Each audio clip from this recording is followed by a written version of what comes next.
నమస్తే, నేను Priya. Yes news వార్తలకి స్వాగతం. వార్తల్లో ముందుగా ముఖ్యాంశాలు. కడపలో జరిగిన ఇల్లు కూల్చివేతకు తమకు ఎలాంటి సంబంధం లేదు స్పష్టం చేసిన ఎమ్మెల్యే మాధవిరెడ్డి, పాలిట్ బ్యూరో సభ్యులు శ్రీనివాసులరెడ్డి. కడప జిల్లాలో పూర్తి స్థాయిగా వైసీపీ బలం కొనసాగిస్తోంది. కమలాపురంలో జిల్లా అధ్యక్షుడు రవీంద్రనాథ్ రెడ్డి స్పష్టం. మాజీ సైనికుడి ఇళ్లను కూల్చిన వారిపై కఠిన చర్యలు తీసుకోవాలి. మాజీ సైనికుల సంక్షేమ సంఘం జిల్లా అధ్యక్షులు డిమాండ్. కడప నగరంలోని ఎర్రముక్కపల్లిలో ఇళ్ల కూల్చివేత అంశం తమ దృష్టికి వచ్చింది అని, అయితే ఈ ఘటనకు తమకు ఎలాంటి సంబంధం లేదని కడప ఎమ్మెల్యే మాధవిరెడ్డి స్పష్టం చేశారు. కడపలోని ఆమె నివాసంలో పాలిట్ బ్యూరో సభ్యుడు శ్రీనివాసులరెడ్డితో కలిసి మీడియా సమావేశం ఏర్పాటు చేశారు. ఘటన జరిగిన సమయంలో తాము విజయవాడలో ఉన్నామని, కొంతమంది వైసీపీ నాయకులు తమపై దుష్ప్రచారం చేస్తున్నారని, ఈ వ్యవహారం ఇద్దరి మధ్య వ్యక్తిగత భూ వివాదమని, అసాంఘిక వ్యక్తులను తాను ఎప్పటికీ ప్రోత్సహించనని స్పష్టం చేశారు. ప్రజా సంఘాల ముసుగులో బ్లాక్ మెయిలింగ్ చేయడం తగదని హెచ్చరించారు. ఇటీవల జరిగిన ఘటనలో పోలీసులు తమ విధి నిర్వర్తిస్తారు అని, తమ కుటుంబంలో లేని ఆరోపణలు చేస్తే సహించబోము అని స్పష్టం చేశారు. చౌకబారు రాజకీయాలు మానుకోవాలి అని సూచించారు. కడప నగరం శాంతి ప్రశాంతత కోరుకుంటుంది అని, దాడులు బ్లాక్ మెయిలింగ్ చేసేవారిపై చట్టపరమైన చర్యలు తీసుకోవాలి అని జిల్లా ఎస్పీని కోరుతున్నట్లు వెల్లడించారు. ప్రజా సంఘాల ముసుగులో మాట్లాడితే సహించేదే లేదని మరోసారి హెచ్చరించారు. మీ ఇద్దరు వ్యక్తుల మధ్య జరిగిన పంచాయతీలో ఇక్కడ ఎమ్మెల్యేగా గెలిచిన మా కుటుంబము ఇన్వాల్వ్ కాదు అని చెప్పేసి చెప్తున్నాను. ఈరోజు ఎవరో ఇద్దరు వ్యక్తుల మధ్య జరిగిన వాళ్ళ ఇద్దరి మధ్యన జరిగిన డిస్ప్యూట్ మాకు అంటించాలంటే దాన్ని చూస్తూ ఊరుకుండే పరిస్థితి మాత్రం లేదని తెలియజేసుకుంటున్నాను. ఇంకొకటి, ఇద్దరు పార్టీలు వాళ్ళ మధ్యన డిస్ప్యూట్ని ఎస్పీ గారు కానీ, పోలీస్ డిపార్ట్మెంట్ కానీ, కలెక్టర్ గారు కానీ పూర్తిగా విచారణ చేసి ఇద్దరి మీద యాక్షన్ తీసుకోమని ఈ సందర్భంగా అడుగుతున్నాను. ఎవరైనా కానీ అర్ధరాత్రి పూట దాడి చేయడం తప్పు, భూములను ఆక్రమించుకోవడం కూడా తప్పు. సామాన్యులు ప్రశాంతంగా వాళ్ళ ఆస్తులు, వాళ్ళ ఆర్థికంగా వాళ్ళ డబ్బులు వాళ్ళు సెక్యూర్డ్గా ప్రశాంతంగా బతికే విధంగా ఈ కడపను తీసుకురావాల్సిన అవసరం ఉంది. ఇంకా గత ప్రభుత్వ ఛాయలు ఉన్నాయనుకొని కొంతమంది దారి తప్పి లైన్ తప్పి ప్రవర్తిస్తూ ఉంటారు. అలాగని నిన్న ధర్నా చేస్తున్న పెద్ద మనుషులు, నేను ఇది క్లియర్గా చెప్పదలుచుకుంటున్నాను. ఈ రాష్ట్రంలో గాంజా గురించి కానీ, డ్రగ్స్ గురించి కానీ పెద్ద ఎత్తున గలమెత్తి పోరాడుతున్న వ్యక్తిని నేను. ఛాన్స్లో ఛాన్స్ దొరికిందని చెప్పి నన్ను అనే అవకాశం ఇక్కడ లేదు. నాకు అవినీతి ఆరోపణలు లేవు, ఎమ్మెల్యే గారి మీద వేలుపెట్టి చూపడానికి ఏమీ లేదని సందెట్లే సడేమీగా అందరూ రోడ్ల మీదకి వచ్చి గాంజాని ప్రోత్సహిస్తున్న ఎమ్మెల్యే అనుచరులు ఎమ్మెల్యే గారని మాట్లాడుతున్నారు. నేను చాలా స్ట్రిక్ట్గా చెప్తా ఉన్నాను, ఇలాంటి మాటలు రెండోసారి మాట్లాడగాకండి. ఈ కడపలో గాంజాకి వ్యతిరేకంగా పోరాడుతున్నాను. ప్రతి ఒక్క కంప్లైంట్, ఎక్కడ ఏ సామాన్యుడు కానీ నాకు ఒక వీడియో కానీ, ఒక కంప్లైంట్ కానీ, నాకు ఒక వాట్సాప్ కాల్ కానీ చేస్తే దానికి వెంటనే స్పందించి ఈగల్ టీం హెడ్కి పంపిస్తున్నాను నేను వీటిని. మీరు నన్ను గురించి మాట్లాడే అర్హత మీకు లేదని చెప్పి గట్టిగా చెప్తా ఉన్నాను. ఏం చేస్తున్నారు ఈ ప్రజా సంఘాలన్నీ ఈ 5 సంవత్సరాలు 10 సంవత్సరాల నుంచి? పేపర్లో, పత్రికల్లో, సోషల్ మీడియాలో చూసాం. మేము ఆ సందర్భంలో విజయవాడలో ఉన్నాం. కడప నగరం జిల్లా హెడ్ క్వార్టర్లో భూముల విలువలు ఎక్కువ, రకరకాల డిస్ప్యూట్స్. అదేవిధంగా గత వైఎస్ఆర్ పాలనలో 5 సంవత్సరాల్లో ఎక్కడ పడితే అక్కడ భూ కబ్జాలు చేయడం, బెదిరించడం, రకరకాల సంఘటనలు 5 సంవత్సరాలుగా పెరిగి పెట్టరేగిపోయినాయి. అదే కల్చరు కంటిన్యూ చేయాలా అని చెప్పి కొంతమంది దుష్ట శక్తులు కూడా ఇటువంటివన్నీ పెరిగి పెట్టరేగించే పరిస్థితులు ప్రయత్నాలు చేస్తూ ఉన్నారు.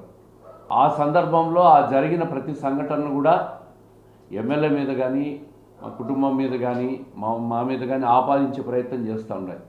అవన్నీ కూడా సోషల్ మీడియాలో వస్తూ ఉన్నాయి. అదే సమయంలో ఇరు వర్గాల మధ్య ఉన్న వివాదం, అవతల వ్యక్తులు కూడా తప్పు చేసిన వాళ్ళుంటే వాళ్ళ మీద కూడా చర్యలు తీసుకోవాలి. ఇద్దరి మధ్య వివాదం ఉందంటే ఇద్దరి మీద తప్పు ఉంటుంది, ఏదో ఒకటి. ఒకరు మంచి వాళ్ళు ఇంకొకరు సచ్చిళ్ళు కాదు, ఏదో ఒక రకమైన వివాదం ఉంటుంది. ఆ వివాద పరిష్కారానికి ఇది వేదిక కాదు, ఇది వేదిక కాదు. దాన్ని తీసుకొచ్చి ఆ దుమ్మును మా నెత్తనే ఇస్తే మేము దాన్ని ఫేస్ చేసి దానికి సిద్ధంగా లేము. దాన్ని కూడా గట్టిగానే పోలీసు వాళ్ళకు కూడా చెప్పి చట్టపరమైన చర్యలు తీవ్రంగా తీసుకోవాలా, ఇద్దరి మీద తీసుకోవాలా. ఇటువంటి వివాదాల్లో ఏ రకమైన చట్టపరమైన చర్య ఐపీసీ కోడ్ ప్రకారం ఉంటే ఆ చర్య తీసుకోమని మేము గట్టిగా చెప్తున్నాం. మా వాళ్ళు కూడా, మా పార్టీ వాళ్ళు కూడా ఇటువంటి దాంట్లో ఇన్వాల్వ్ కావద్దని చెప్తా ఉన్నాం. అదే సమయంలో నేను ఇంకో విషయం, దీన్ని అదురుగా తీసుకొని ప్రజా సంఘాల ముసుగులో ఎవరెవరో పోయి ఏదేదో మాట్లాడి దాన్ని తెలిసి తెలియక ఎమ్మెల్యే మీద మా మీద ఆపాదించడం కూడా వాళ్ళకి కరెక్ట్ కాదు. ప్రజా సంఘాలు కూడా చాలామంది మా దగ్గరకు వస్తుంటాయి, చందాలు తీసుకుపోతూ ఉంటారు రకరకాల కారణాలు పెట్టి. వాళ్ళలో మంచి వాళ్ళు ఉన్నారు, చెడ్డ వాళ్ళు ఉన్నారు. ప్రజా సంఘాల ముసుగులో బ్లాక్ మెయిల్కు కూడా పాల్పడుతూ ఉన్నారు. వాళ్ళు కూడా చూస్తూ ఉంటా, గమనిస్తూ ఉన్నాం. తీవ్రంగా చెప్తున్నాను, ఇటువంటి అనవసరంగా తెలిసి తెలియకుండా మా మీద మాట్లాడితే మాత్రం చట్టపరంగా ఏ చర్యలు ఉంటే ఆ చర్యలు తీసుకుంటాం. మాకేం సంబంధం? ఇద్దరు వ్యక్తుల మధ్య వివాదంలో మమ్మల్ని లాగడం దేనికి? పోలీసు వాళ్ళకి చెప్పండి, పోలీస్ స్టేషన్లో కంప్లైంట్ ఇచ్చుకోండి, చర్యలు తీసుకుంటారు. కాకుంటే కోర్టు ఉన్నాయి, కోర్టు వివాదాల్లోకి పోండి. తెల్లవారుజామున మిడ్నైట్. కమలాపురం నియోజకవర్గంలో వైఎస్ఆర్ కాంగ్రెస్ పార్టీ పూర్తి స్థాయిలో బలంగా ఉందని జిల్లా అధ్యక్షుడు రవీంద్రనాథ్ రెడ్డి స్పష్టం చేశారు. ఆయన కమలాపురంలో మీడియాతో మాట్లాడారు. కమలాపురం నియోజకవర్గంతో పాటు వైఎస్ఆర్ జిల్లా అంతటా వైసీపీకి అపారమైన బలం ఉందని, రాబోయే ఎన్నికల్లో పార్టీ గెలుపు కోసం క్యాడర్ మొత్తం సమిష్టిగా కృషి చేస్తోంది అని ఆయన ధీమా వ్యక్తం చేశారు. పార్టీలోకి కొత్త నాయకులు వచ్చినా ఎవరు వెళ్లే పరిస్థితి లేదని, వైసీపీని వీడే ప్రసక్తే లేదన్నారు. ఎంతటి ప్రలోభాలు చూపినా, అవసరాలు ఎదురైనా వైఎస్ఆర్ కాంగ్రెస్ పార్టీని విడిచిపెట్టేవారు ఎవరూ లేరని స్పష్టం చేశారు. వైఎస్ఆర్ జిల్లా ఎప్పటికీ వైసీపీకి, ముఖ్యమంత్రి జగన్మోహన్ రెడ్డికి అడ్డాగా ఉంటుంది అన్నది వాస్తవమని రవీంద్రనాథ్ రెడ్డి అన్నారు. కడప జిల్లా వైఎస్ఆర్ జిల్లానే కాదు, త్రూట్ రాష్ట్రంలో బలిష్టంగా ఉన్న పార్టీ వైఎస్ఆర్ కాంగ్రెస్ పార్టీ. మా వాళ్ళందరూ ఎవరైతే వైఎస్ఆర్ కాంగ్రెస్ పార్టీకి సంబంధించిన లీడర్లు అందరూ వాళ్ళల్లో వాళ్ళకు సరిపోక వీళ్ళు పోటీ పెట్టుకొని ఏదైనా పోతాయేమో తప్ప వీళ్ళందరూ కలిసికట్టుగా పనిచేస్తే ఖచ్చితంగా 99% రాబోయే స్థానిక సంస్థలు అన్నీ వైఎస్ఆర్ కాంగ్రెస్ పార్టీ. ఎవరో వచ్చినారని చెప్పేసేసి, వాళ్ళెవరో పార్టీలో చేస్తున్నారని చెప్పేసేసి వాళ్ళ వెనకబడి పొలోని పోయే పరిస్థితి వైఎస్ఆర్ కాంగ్రెస్ పార్టీ నాయకులకు ఎప్పుడూ ఉండదు అని చెప్పి తెలియజేసుకుంటారు. వాళ్ళు ఎప్పుడు కూడా వైఎస్ఆర్ కాంగ్రెస్ పార్టీ అనుయాయులే. ఎందుకంటే గతంలో కూడా ఎందుకంటే వైఎస్ఆర్ కాంగ్రెస్ పార్టీ అధికారంలో ఉండింది 5 ఏళ్ళే అన్నమాట. దానికంటే ముందు ప్రతిపక్షంలో ఉన్న పరిస్థితి. ప్రతిపక్షంలో ఉన్నా, అధికారంలో ఎవరైనా ఉన్నా, వాళ్ళు ఎన్ని ప్రలోభాలు పెట్టినా, వీళ్ళకు అవసరం ఉన్నా కూడా, అవకాశం ఉన్నా కూడా ఎవ్వరు కూడా వేరే పార్టీ వైపు కూడా చూసిన పరిస్థితి లేదు. గతం నుంచి ఇప్పటి వరకు కూడా. ఇప్పుడు ఈ టైంలో పోయే పరిస్థితి అంతకన్నా ఉండదు. ఇవన్నీ ఊరిగా సోషల్ మీడియాలో దీంట్లో అభూత కల్పనలు చెప్పాల్సిందే తప్ప, ఊరికేదో ఊహిస్తూ రాయడం తప్ప, వైఎస్ఆర్ కాంగ్రెస్ పార్టీ రాజశేఖర రెడ్డి గారు ఎప్పుడు కూడా అందరి మనసుల్లో అలాగే ఉన్న పరిస్థితి ఎప్పటికీ కూడా ఉంటుంది అని చెప్పి తెలియజేసుకుంటూ, ఇది ఎప్పుడు వైఎస్ఆర్ జిల్లా జగన్మోహన్ రెడ్డి గారికి, వైఎస్ఆర్ కాంగ్రెస్ పార్టీకి అడ్డా ఇది అని చెప్పేసి, కంచుకోట లాంటిది అని చెప్పేసి దాన్ని బద్దలు కొట్టే పరిస్థితి ఎప్పుడు రాదు. నిన్న కూడా ఈవీఎంలతో ట్యాంపరింగ్ జరిగి మోసం జరిగినందువల్ల ఇక్కడ కూడా పోయినాయి తప్ప ఇంకో రకమైన కార్యక్రమం లేదు. సో డెఫినెట్గా రాబోయే కాలంలో ఖచ్చితంగా ఇది నిరూపణ అవుతుంది. ఇప్పుడు ఏదో లడ్డూల విషయంలో జరిగినట్టుగా రాబోయే కాలంలో ఇవన్నీ కూడా తెలుస్తాయి. డెఫినెట్గా ప్రజలే న్యాయ నిర్ణేతలు ఖచ్చితంగా మంచి తీర్పు ఇస్తారని చెప్పేసి నేనైతే భావిస్తాను. Thank you. నమస్కారం. కడప జిల్లా మైదుకూరు నియోజకవర్గంలోని కాలజ్ఞాని వెలసిన బ్రహ్మంగారి మఠం శ్రీ వీరబ్రహ్మేంద్ర స్వామి శ్రీ గోవిందమాంబ సమేత వీరబ్రహ్మేంద్ర స్వామి కళ్యాణ వేడుకల అంగరంగ వైభవంగా నిర్వహించారు. మాఘమాసం సందర్భంగా మాస కళ్యాణం నిర్వహించారు. ఈ సందర్భంగా వీరబ్రహ్మేంద్ర స్వామి వారికి ఉదయం నుండి అర్చకులు ప్రత్యేక పూజలు నిర్వహించారు. అనంతరం ఆలయ ఆవరణలో నిర్వహించిన కళ్యాణ వేడుకలో మఠాధిపతులు వెంకటాద్రి స్వామి చేతుల మీదుగా గోవిందమాంబ వీరబ్రహ్మేంద్ర స్వామి కళ్యాణ మహోత్సవాన్ని ఘనంగా నిర్వహించారు. స్వామివారి కళ్యాణ మహోత్సవం పెద్ద ఎత్తున భక్తులు పాల్గొని పూజలు నిర్వహించారు.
ज्योतिषे देवासि देवावस्तुतो तद्येन स्नवयामि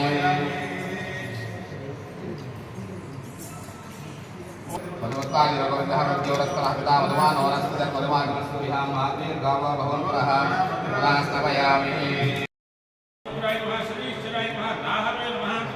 केतवे नमः ओम विश्वकर्मणे नमः गोविन्दाम्बा समेत वीरब्रह्मेन्द्र स्वामी देवताभ्यो नमः आवासवे भ्यो देवताभ्यो नमः नानाविध प्रयोजनं विष्णुपूजां समर्पयामि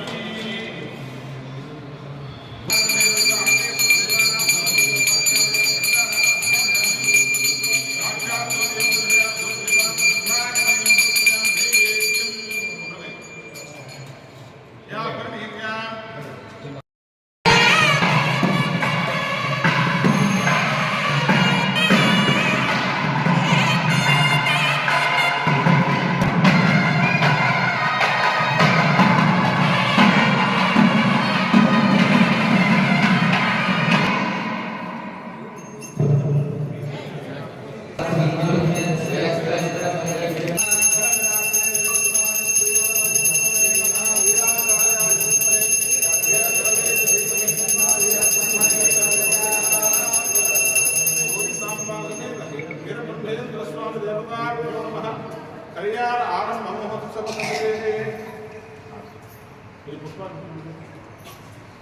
नीराजनं दर्शयामि भट्ट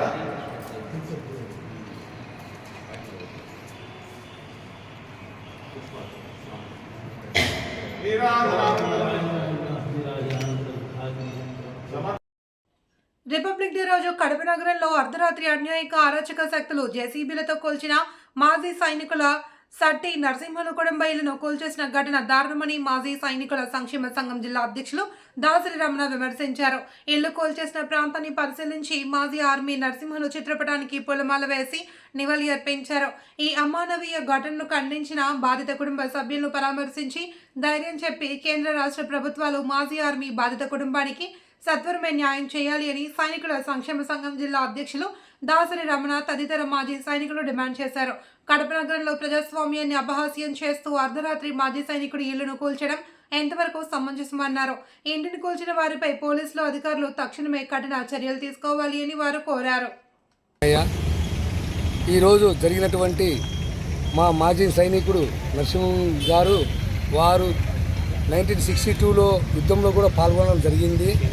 ఇలా మన రిపబ్లిక్ డే సందర్భంగా అర్ధరాత్రి ఇప్పుడు వచ్చి ఇంటిని కూల్చడం అనేది సరైనది కాదు. ఏదన్నా ఉన్నా కూడా లీగల్గా నోటీస్ ఇచ్చి ఒక పద్ధతి ప్రకారం పోతే బాగుంటుందని నా మనవి. ఇలా మా మాజీ సైనికుడికి ఇలా ఇంటిని కూల్చి రోడ్డు మీద నిలబెట్టడం అనేది మా అందరికీ చాలా బాధాకరమైన విషయం. మేము జీర్ణించుకోలేకపోతున్నాం. ఈరోజు మాజీ సైనికులు దేశం మొత్తం మీద మీరు చూస్తున్నారు. ఒక కార్గిల్ యుద్ధం కానీ ఇంకా ఏ యుద్ధంలోనైనా మేము ముందుండి మేము ప్రాణాలు తెగించి ఈరోజు మీరు ప్రశాంతంగా కడపలో నిద్రపోతున్నారంటే మా మాజీ సైనికులు ఉండబట్టే ఆడ బోర్డర్లో. మేము ఈయన అక్కడ డ్యూటీ చేయకపోతే మీరు ఇక్కడ నిద్రపోగలరా? పోలేరు కదా. కాబట్టి దయ ఉంచి ఇలాంటి పనులు ఇంకొక మాజీ సైనికుడికి జరగకుండా చూడాలని నేను మన ప్రభుత్వాన్ని ఈ సందర్భంగా విన్నవించుకుంటున్నాను. జై హింద్, జై భారత్, జై భారత్.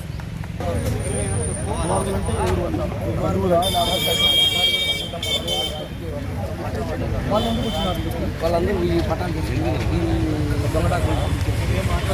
చేసుకొని వ్యక్తిగత విమర్శలతో మాజీ ఎమ్మెల్యే రఘురామిరెడ్డి హద్దులు దాటుతున్నారని మైదుకూరు జనసేన పార్టీ నాయకుడు కృష్ణమూర్తి ఆరోపించారు.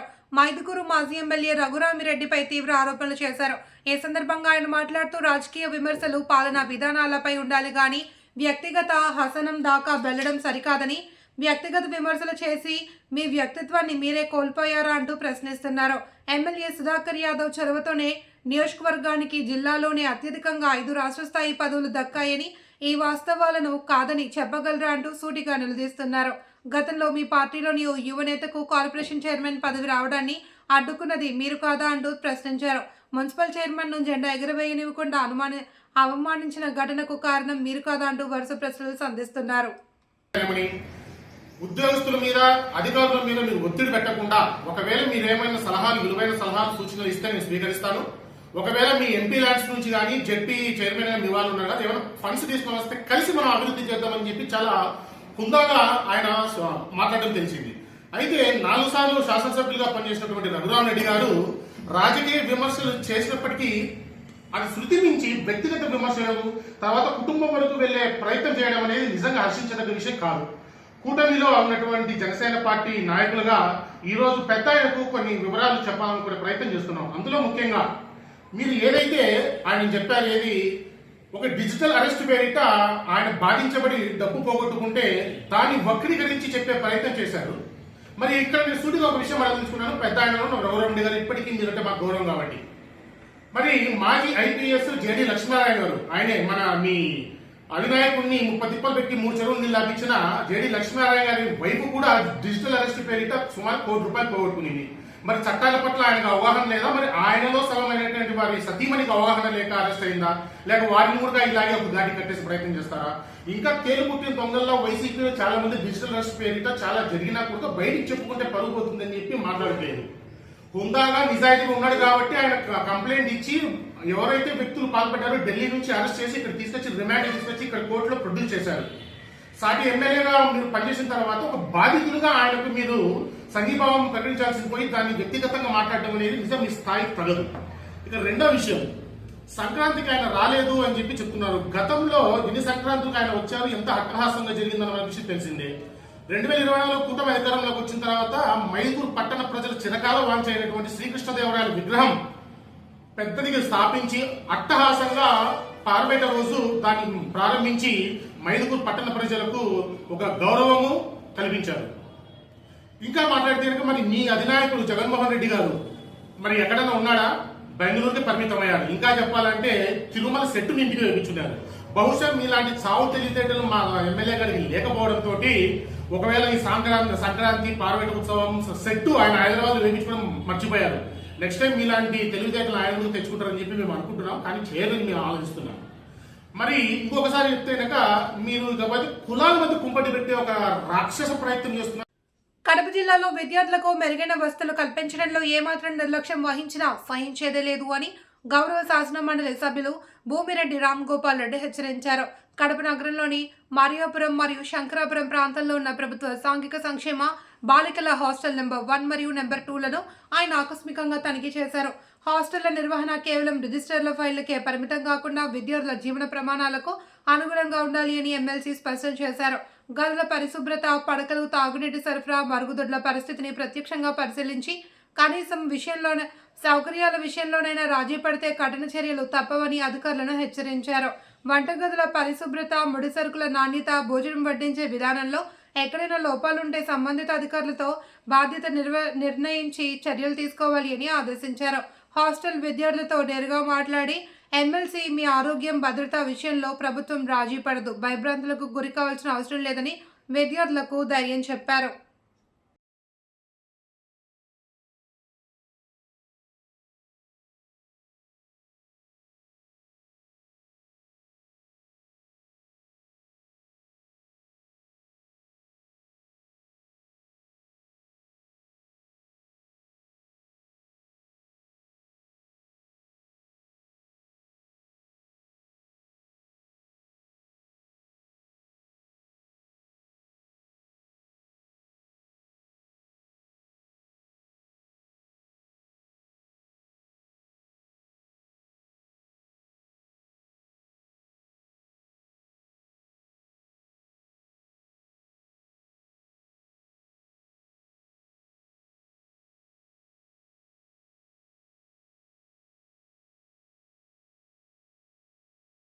వార్తలు ఇంతటితో సమాప్తం. తిరిగి రేపు ప్రసారమయ్యే న్యూస్తో మళ్ళీ కలుసుకుందాం. అంతవరకు సెలవు. నమస్తే.